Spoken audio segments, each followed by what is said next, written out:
नमस्कार दोस्तों। चांदनी, हवा हवाई, धक धक गर्ल, श्रीदेवी ने अपने हर रूप में पर्दे पर राज किया। जब सबको लगा कि श्रीदेवी का दौर खत्म हो चुका है, तो उन्होंने इंग्लिश विंग्लिश बनाकर सबको गलत साबित कर दिया। श्रीदेवी उस दौर का नाम है जो कभी खत्म नहीं हो सकता। श्री अम्मा यंगेर एपन उर्फ श्रीदेवी का जन्म अगस्त 1963 में शिवकाशी में हुआ था।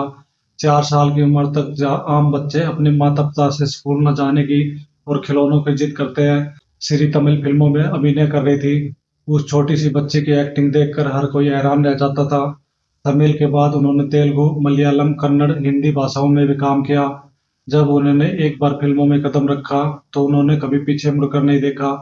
एक बाल कलाकार के रूप में वह एक के बाद एक भूमिकाएं निभाती रही, जिसके कारण उन्हें अपना स्कूल भी छोड़ना पड़ा। उनकी ज्यादातर पढ़ाई सेट पर ही हुई। उनके मुकद्दर में स्कूल नहीं बल्कि शोहरत लिखी थी, जिसके लिए उन्होंने दिन रात एक कर दिए। उनके कैरियर में उनकी माँ का बहुत बड़ा योगदान रहा। वही यह तय करती थी कि श्री को कौन सी फिल्म करनी चाहिए और कौन सी नहीं। उन्होंने केवल वही रोल अपनी बेटी के लिए चुने जो मुख्य पात्रों का हिस्सा हो या फिल्म में उस रोल की अहमियत हो। इन्हीं वजह से वह कई फिल्मों को ना कह देती थी। इसके बावजूद श्री के पास फिल्म ऑफर्स की कभी कमी नहीं रही। उन्हें 23 साल की उम्र में के बालाचंद्र की फिल्म मुंद्रू मुदुची में मुख्य अभिनेत्री के रूप में बड़ा ब्रेक मिला। इसके बाद उन्होंने एक के बाद एक हिट फिल्में दी।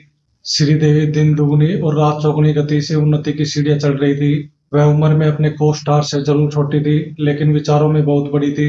उन्हें इस बात की कभी परवाह नहीं होती कि उनके को स्टार्स बड़े नाम है या नहीं। वह एनटी रामा राव जैसे दिग्गजों के साथ भी उतनी ही सहज थी जितनी कमल हसन के साथ। उनकी इस सहजता के कारण उनके दोस्तों की संख्या उनके दुश्मनों की संख्या से कहीं ज्यादा थी। जल्द ही बॉलीवुड में भी उनके पास प्रस्ताव आने लगे। साउथ के स्टार जब बॉलीवुड में आई तो उसे देश की सुपरस्टार बनने में ज्यादा समय नहीं लगा। बॉलीवुड में उनकी दूसरी फिल्म एक ब्लॉकबस्टर साबित हुई। 1983 में हिम्मत वाला के रिलीज होने से पहले ही वह इस फिल्म के गीत नैनो में सपना की वजह से बॉलीवुड में एक जाना माना नाम बन चुकी थी। उस दौर में रेडियो पर जैसे हर दूसरे गाने के बाद यही गाना बजता था। हालांकि श्री ने बॉलीवुड और दक्षिण भारतीय फिल्मों में लगभग हर बड़े अभिनेता के साथ काम किया, लेकिन अनिल कपूर के साथ उनकी जोड़ी ने सिल्वर स्क्रीन पर धूम मचा दी।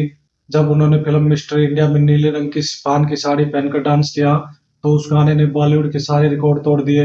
इस फिल्म के बाद श्रीदेवी का नाम बॉलीवुड की सबसे बड़ी अभिनेत्रियों के साथ लिया जाने लगा। श्रीदेवी के चाहने वालों की कमी न देश में थी न दुनिया में, लेकिन उन्होंने अपना जीवन साथी बोनी कपूर को चुना।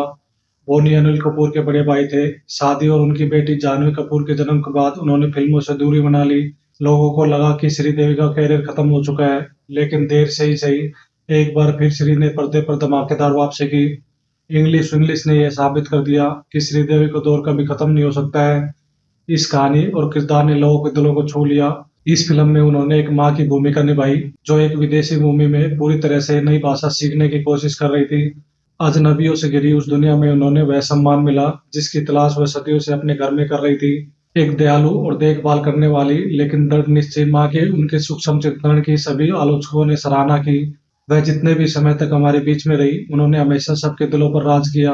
उनकी मृत्यु उनके चाहने वालों के लिए एक बहुत बड़ा सदमा थी, जिससे उभरने में पूरे देश को लंबा समय लगा। 2018 में उनकी मृत्यु कार्डियक अरेस्ट की वजह से बाथटब में डूबने के कारण हुई थी।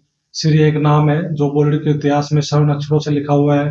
वह अपनी फिल्मों के जरिए आज भी हमारे बीच मौजूद है और हमेशा रहेगी।